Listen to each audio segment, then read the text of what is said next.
महाराष्ट्राचा आवाज आपल्या हक्काचा। आपल्या संपूर्ण राज्यामध्ये 27 जुलैला लोक अदालत घेण्यात येणार आहे। आपल्या उल्हासनगर कोर्टामध्ये पण 27 तारखेला त्या बाबतीत केसेस घेणार आहेत कोर्टात। मी त्या बाबतीत सुद्धा सर्व नागरिकांना आवाहन करीन की ज्यांना लोक अदालतच्या माध्यमातून नोटीस आल्या असतील वाहतूक विभागाच्या चलनाबाबत, तर त्यांना माननीय न्यायालय जे आहे काही प्रमाणात सवलत देणार आहे। समजा 1000 रुपये फाईन असेल तर 200-300 रुपये सवलत देणार आहे असं कोणी कळवलेलं आहे।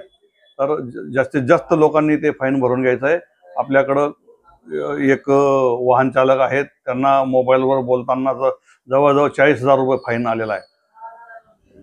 तर अशा लोकांनी जर तिथं जाऊन आपल्या तडजोड शुल्क भरली तर त्यांना त्याच्यात काही बऱ्यापैकी प्रमाणात त्यांना सवलत भेटू शकते।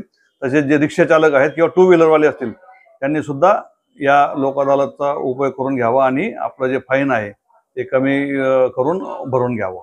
तर हे लोक अदालतसाठी लोकांनी जे फाईन भरत आहे ती सुविधा कुठे नेमकं केल्यासाठी लोक अदालत नेमकं कुठे भरवण्यात येणार? आपल्या कोर्टात, आपलं जे उल्हासनगर कोर्ट आहे त्या ठिकाणी ते भरवण्यात येणार आहे। सर्व नागरिकांनी पहिले आमच्या ऑफिसला यायचं आहे। आमच्याकडे जर केस असेल आम्ही ती चेक करू किती फाईन आहे आणि मग ते आम्ही तिथं पाठवणार कोर्टात।